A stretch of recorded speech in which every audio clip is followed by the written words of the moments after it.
நீங்கள் கர்நாடகா டூர் வந்தீங்க, கர்நாடகா ட்ராவல் பண்ணீங்கன்னா, பெங்களூர் வந்தீங்கன்னா, பெங்களூரில் ஹார்ட் ஆஃப் த சிட்டியில் ஒரு பவர்ஃபுல் டெம்பிள் இருக்குது. அருமையான டெம்பிள், பேர் கேட்டாலே புள்ளரிக்கும். பிரளய கால வீரபத்ரா அப்படின்னு. பிரளய கால வீரபத்ரா டெம்பிள்.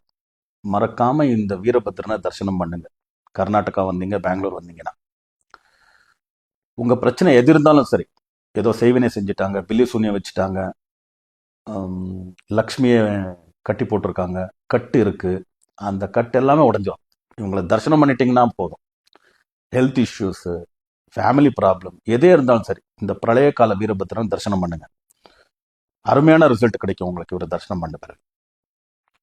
இவங்களை தரிசனம் பண்ணதுக்கு ரொம்ப அருமையான நாள் என்னன்னா செவ்வாய்க்கிழமை. செவ்வாய்க்கிழமை தரிசனம் பண்றது ரொம்ப அருமையா இருக்கும். பிரளய கால வீரபத்ரா கவிபுரம் குட்டள்ளி அப்படின்னு லொகேஷன் போட்டிங்கன்னா போதும், வந்துடும்.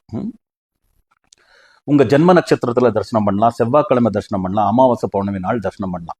எந்த பிரச்சனை இருந்தாலும் சரியாகும். இது கூட ஒரு அருமையான ரிசல்ட் கொடுக்கும். பெங்களூர் சிட்டியில் இருக்கிறவங்களுக்கு இது ஈஸி, 21 days அப்படி வந்து பண்ணலாம்.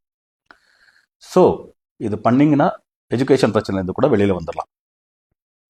அதுக்கு அடுத்தது நம்ம சித்தி விநாயக சர்வேஸ்வர பீட்டத்தில் லக்ஷ்மி குபேர பூஜை கிட்ட எனர்ஜைஸ் பண்ணி கொடுக்குறோம். லக்ஷ்மி குபேர பூஜை கிட்ட எனர்ஜைஸ் பண்ணி கொடுக்குறோம். இதுல காப்பர் லக்ஷ்மி குபேர யந்திரம், ஒரு 5 லக்ஷ்மி சோழியை எனர்ஜைஸ் பண்ணி கொடுக்கணும். வெள்ளருக்கு விநாயகரை எனர்ஜைஸ் பண்ணி கொடுக்கணும். நீங்கள் இந்த நம்பருக்கு கால் பண்ணி உங்கள் பூஜை கிட்ட புக் பண்ணீங்கன்னா, உங்கள் பேர், கோத்திரத்தினுடைய ராசி நட்சத்திரம், உங்கள் கோத்திரத்துடைய பேர் எல்லாம் கொடுத்து புக் பண்ணிக்கோங்க. நாங்கள் இதை எனர்ஜைஸ் பண்ணி உங்கள் வீட்டுக்கு கொரியர் மூலமாக அனுப்பி வைக்கிறோம். உங்கள் பூஜையில் இதை வச்சு பூஜை பண்ண ஆரம்பிச்சிட்டிங்கன்னா, உங்கள் பிரச்சனை அது எஜுகேஷன் ஆகட்டும், ஹெல்த் ஆகட்டும், ஏதோ செய்வினை கோளாறு செஞ்சுருக்காங்க உங்கள் மேலே, ஏதோ லேண்டு லிட்டிகேஷன் இருக்குது, இல்லை கோர்ட் கேஸ் இருக்குது, வீடு வாங்கணும், வீடு கட்டணும், ஹெல்த் இஷ்யூஸு, ஃபினான்ஷியல் ப்ராப்ளம் எது இருந்தாலும் எல்லாத்துலேருந்து நீங்கள் வெளியில் வந்துடுவீங்க.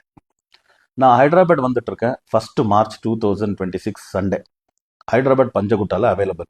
யாராவது என்ன 1-to-1 face to face consult பண்ணோன்னா இந்த நம்பருக்கு கால் பண்ணி அப்பாயின்மெண்ட் புக் பண்ணிக்கலாம். உங்கள் பர்சனல் கன்சல்டேஷன், உங்களுடைய vehicle numbers, mobile numbers, lucky directions, vastu எப்படி இருக்கலாம், அதே போல் business name, business card, business நேமில் லோகோ கரெக்ஷன்ஸு, உங்கள் நியூமராலஜிக்கலி நேம் கரெக்ஷன்ஸு எல்லாமே கூட நீங்கள் கன்சல்ட் பண்ணலாம்.